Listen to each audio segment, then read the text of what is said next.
Hey everybody, welcome to the Impact Theory Master Plan video. When we first launched the company, we actually laid out everything that we were going to do because I want to be like Babe Ruth, calling my shot and then knocking it out of the park.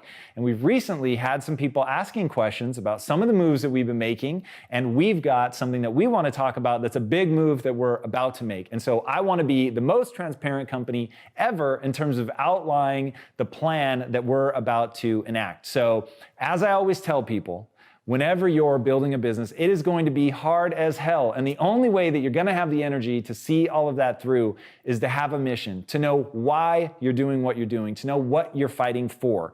And so here we have a very clear mission statement, and that is to pull people out of the matrix at scale by giving them an empowering mindset. Now, what do I mean by the Matrix? So the movie The Matrix obviously is the defining metaphor of my life and something that I talk about a lot, because in the movie, what you realize is that the world around you is basically just a bunch of lies that have been pulled over your eyes. Now, I think that's the perfect metaphor for real life, because while you're the one that's pulling the lies over your own eyes, it really comes down to how you frame the world, how you see it, how you frame yourself, how you think about you, all of that contextual information, which, by the way, is what I cover in my upcoming book, spring of 2020. My wife says to plug it whenever I get a chance.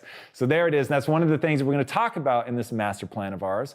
But that whole web of things that you think of as you, things that you think of as just being sort of empirical truth, all of it is actually made up of these discrete elements. So your beliefs, your value system, your habits, your routines, your identity, all of that stuff feeds into you, and it creates your frame of reference. And your frame of reference is what I mean when I say to pull people out of the matrix, because they have a fixed mindset. They see the world in a limited way. They don't think that they can do as much as they really could do if they understood just how close to unlimited their potential was. And because they then believe that, they start working towards building the skill set to accomplish whatever it is that they want to accomplish. So that's why this company exists. Now, why did that become the driving obsession in my life? It started with a kid named Rashawn. So back when I was 18 and I was desperately trying to get into film school, and I was told by the admissions committee that to get into film school, I needed to get good grades because I'd gotten a 990 on my SATs, and that was me taking it twice. That was my combined score. I needed to get extra credit. A teacher offered extra credit. I nearly threw my arm out of the socket when they asked for people to volunteer, and they sent me into the inner cities to, they didn't call it this, but basically Big Brother for a kid, and you tutor them. And so of course they give you the worst behaving children on the face of the planet, and the kid that I got was this little kid named Rashawn, and I was supposed to only do it for 8 weeks. And at the 6-week mark, you're supposed to tell him that you're only coming for 2 more weeks. I told him, he went nuclear. This kid went ballistic in a way that I'd never seen before in my life. And as he was melting down and I'm thinking, what the fuck is going on? I said, is this because I said I'm only coming for 2 more weeks? He said, yes. And I said, all right, look, Rashawn, I'll make you a promise. As long as I live in Los Angeles, if you'll do your homework immediately when I get there, because he used to troll me and he would throw fits, run around for an hour, and then beg me to stay so that he could keep me for 2 hours. And because I was a sucker, I used to do it. So I said, if you'll do your homework the second I get here, then as long as I live in Los Angeles, I will tutor you. And that became an 8.5-year relationship. And it showed me just how much people's future are impacted by the zip code that they grow up in. And I could just see, like, man, like, this kid is really bright, but he is just on a track to going nowhere rapidly. So I used to take him to see movies in Beverly Hills, even though I was dirt poor, because I thought, well, it costs the same to see a movie there as it costs to see in a bad neighborhood. So let me show him that there are beautiful places. Now, the bad news is I don't know how much I really ended up impacting Rashawn. That's a very long story. He ended up in foster care and got moved very far away, and I ended up losing contact with him. But it's always haunted me that I don't think I was able to actually change the course of his life because I was young and stupid, and I had a fixed mindset, and I didn't know what I was doing, and I didn't know how to help him. All I knew how to do was love him. And so I showed him love, and I'm very proud of that. And it's one of, actually still to this day, one of the most important relationships I've ever had in my life in terms of the impact that it had on me. But I don't know that I was very effective. Flash forward 15 years later, I now have a growth mindset. I've really gotten control of my own emotions, my ability to build my skill set. I'm at Quest Nutrition. I have 3,000 employees, and I see Rashawn in about 1,000 of them. Growing up in a bad neighborhood, really fucking hard knock life. And there I am, and I'm meeting these extraordinary people And I started thinking of them as this notion of mining for astronauts. I was interviewing so many people. We were growing so fast. We grew by 57,000% in our first 3 years alone. It was just madness. And I was meeting all these really amazing people, but so many of them had a mindset that was moving them backwards, that even though I thought they were extraordinary, I couldn't convince them of that. So I started thinking, hold on, I'm not fucking okay with this anymore. I'm not gonna do another Rashawn. I'm gonna find a way to communicate to these people that if they change their mindset, they can change the outcome of their life. And what I began to realize was I could only impact about 2% of the world by talking directly to them, telling them how to think and how to act, that they would implement it. And the people that did, it was so fucking rad. And one of them is wandering off right over there this very minute, and watching him turn his life around and go from somebody who had no vision of his future, who only believed what he could see, and who just assumed that his life was going to suck. And I remember the day that he came to me and said, for the first time in my life, I'm actually excited about my future. And I was like, that's why I'm doing this. That moment where you realize I'm in fucking control. I can do anything with my life that I want. Now, giving people that operating system is possible, but it's really fucking hard. And I am obsessed with scale. So for me to do it just for the 2% of people like Carlitos who can make changes in their life, that wasn't enticing enough. It just doesn't match my personality. I wanted to do it at scale. So how do I do it at scale? I started developing my theory of how to impact people, which is exactly why this company is called Impact Theory. Because when you break it down, there are 3 ways that you can influence, or 3 ways that people are influenced to develop their mindset when they're young, and it's happening by accident and they mistake it for truth.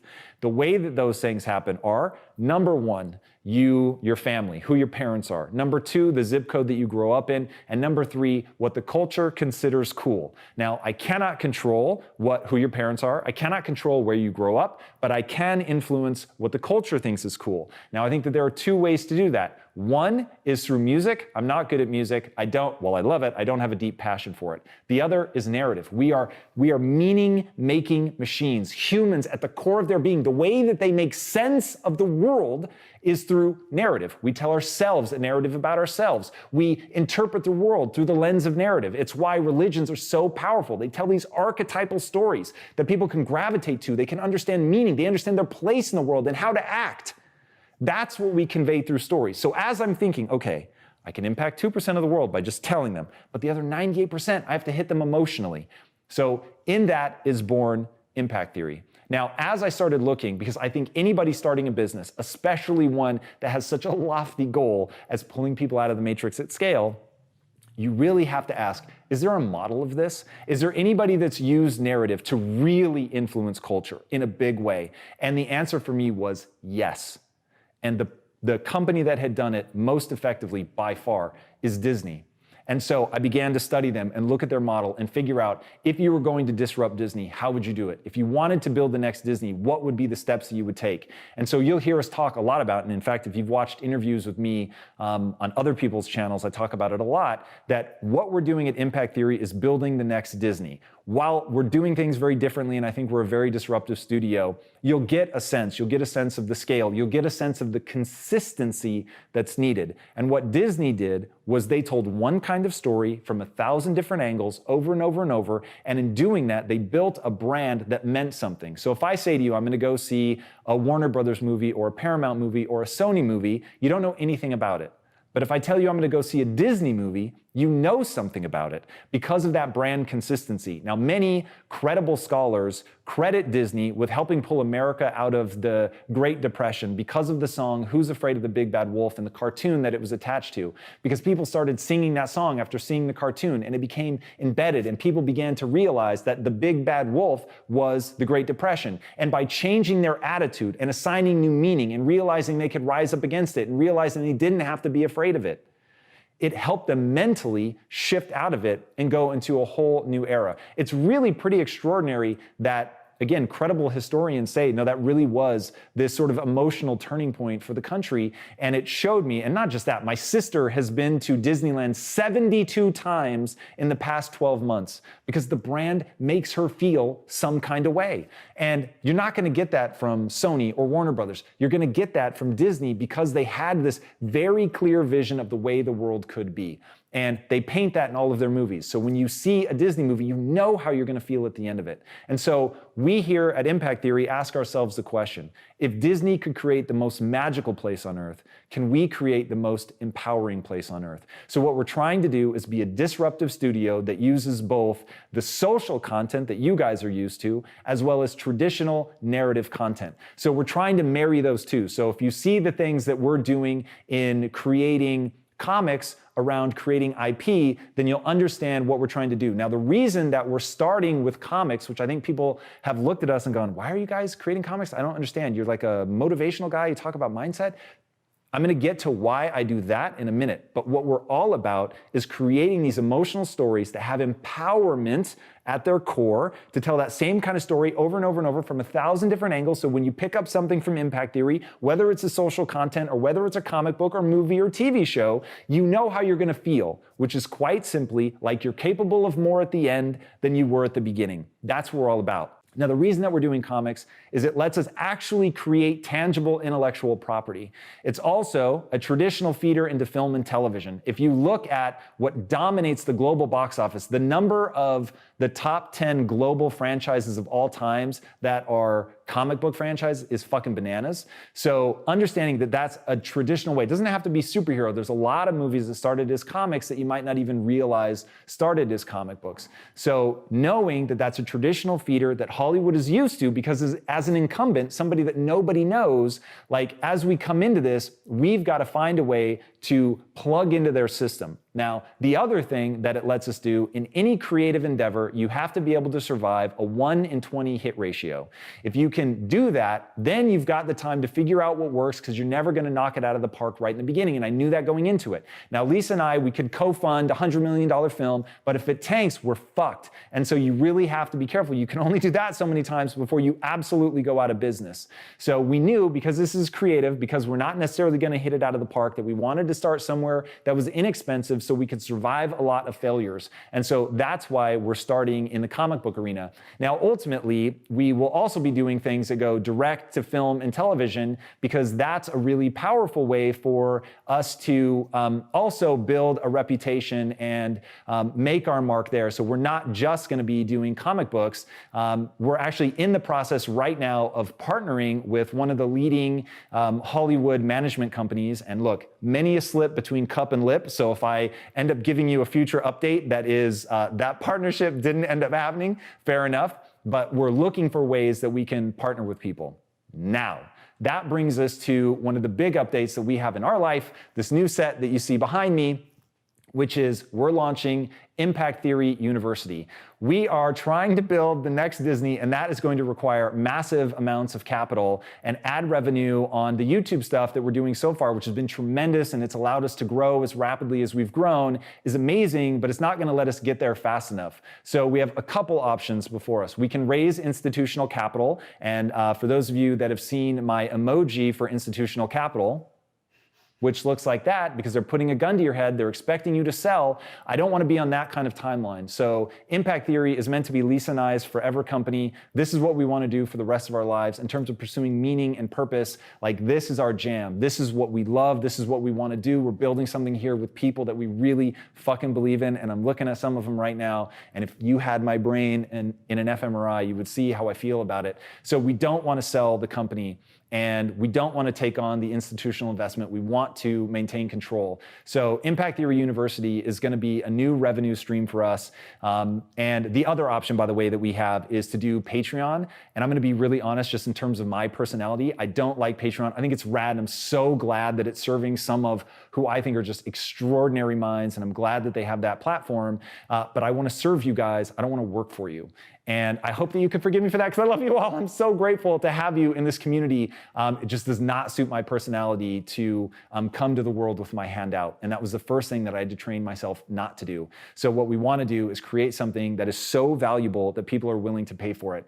And something that I never thought I would do is sit down and write out the way that I think in formalized courses. But that's what we're doing. And it'll launch with me as the teacher, but over time, we're going to be bringing more and more people into it. It's a subscription service. I'm going to be highly engaged. I'm going to be answering personal questions and being really involved in the community there. We've recorded a lot of it already. I think it is I mean, it's the best content I think that we've ever done. I'm really, really proud of it. It's a side of me that you've only seen on other people's channels, which is probably my truest self. It's a little more aggressive than you might be used to, but it's really who I am. And my team was always telling me, dude, what'd you guys say? You're most fire at the round tables that we do sometimes late at night, when I'm just fucking totally unguarded and I'm hard as hell on these guys because I really believe that they can do something extraordinary. I'm also a little bit more playful and having more fun myself. And that format is the format that allows me to tap into that. So I'm really excited about doing that, and I think that you guys are going to love it. But here's the most important thing that I want you guys to understand. First of all, the content that we're already doing free is always gonna stay free. And then the other thing is, I really believe that what we're doing in Impact Theory University will change people's lives. So if you're anything like me, then you're saying, dickhead, why the fuck are you charging for it then?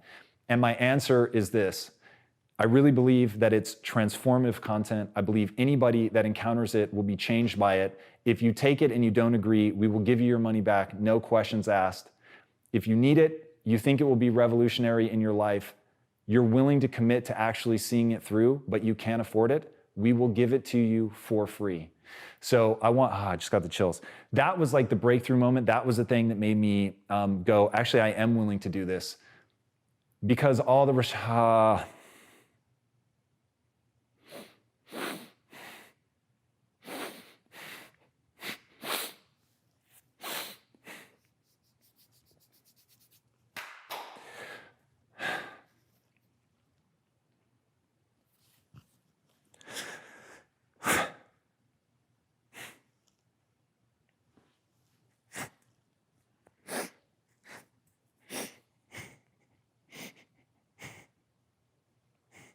Jesus.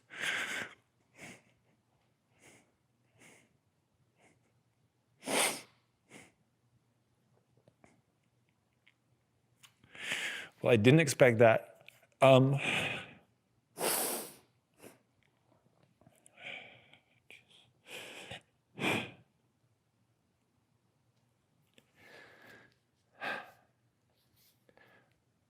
For all the Roshans in the world.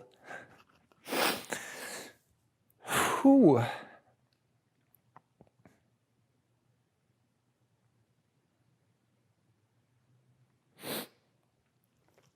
For all the Roshans in the world that are starting out behind the 8 ball, I want to make sure that you have access to this content. I really believe in it. I really believe to the core of my being. I've been through a lot of stuff to shape my mind, to put this shit to the test, to see if it really works. I really believe in it, and yeah, so we're gonna make it free. There's nothing more to say for that. If you can't afford it, if you can, please take it, pay for it, help us build the thing that we're trying to build. But if you can't, there's an application, fill it out, let us know your story, and we'll give it to you for free. That's it. I just wanna make sure that everybody has access to this. So you can think of it as, if you can afford it and you want to support what we're doing and you believe in the mission and you don't think that we're just a ship of fools and that we can actually pull this off, it would be amazing if you supported by signing up. It's a monthly recurring coaching program. It'd be incredible. Like I said, over time, it will be other people that we bring into the system as well. Super excited about that. But if you can't afford it, we will make it free.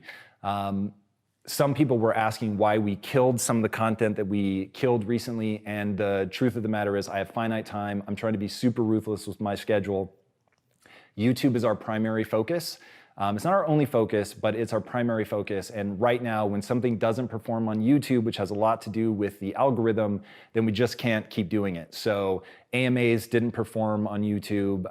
Relationship theory didn't perform on YouTube. So we had to ultimately move away from that stuff. So we are trying to really narrow, that's actually not true. We're introducing a new show on YouTube that's called Conversations with Tom. And I think the algorithm may punish us for that in the short term, but I'm hoping in the long term that it really works. But worst case, we can always start secondary channels. So that's why we killed the content that we ended up killing. The next thing, I'm super excited, although I'm super tense because the timeline is crazy short, is I'm writing a book that's going to be coming out in spring of 2020. I'm contractually obligated to my wife to mention that at every conceivable turn. We're going to be announcing, in fact, by the time this comes out, we will almost certainly have announced the book. And I'm really excited about the idea that I'm trying to pull out of the ether and put together, which is how to build yourself.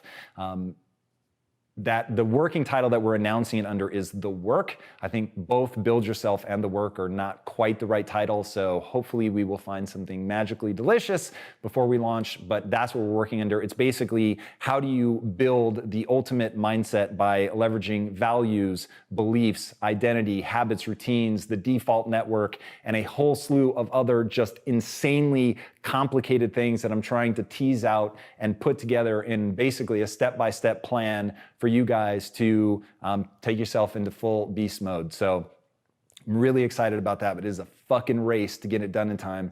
It's gonna give me a chance to reach people in a new way. It also forces me to be more robust in my thinking. So getting beyond sound bites and getting into the real fucking tactical shit. I'm super excited about that. It's gonna expand the audience. It's gonna raise brand awareness. It's gonna elevate the brand. It's gonna do a lot of things for us that I think are gonna be really, really effective in terms of reaching our end goal, which is to pull people out of the matrix by giving them an empowering mindset and doing it at scale. And it's also introducing us to the world of publishing, and we've had people reach out to us to publish their books, people you know. It's fucking crazy. So I'm really excited about that, and hopefully we'll be able to introduce that to you soon. All right, there it is. That is the master plan in a dripping amount of details, a couple surprising tiers, but hopefully now you guys know exactly what this is about, what drives us, why we're doing this, and if I was gonna call it, Batman has a sickness. If I were going to say that I have a sickness, it's that I want to matter. And I hope this content is affecting you guys, and to all the people that have ever come up to me and thanked me for what we're doing and said that the content has changed your life. You will never know how deeply that impacts me. Thank you guys so much.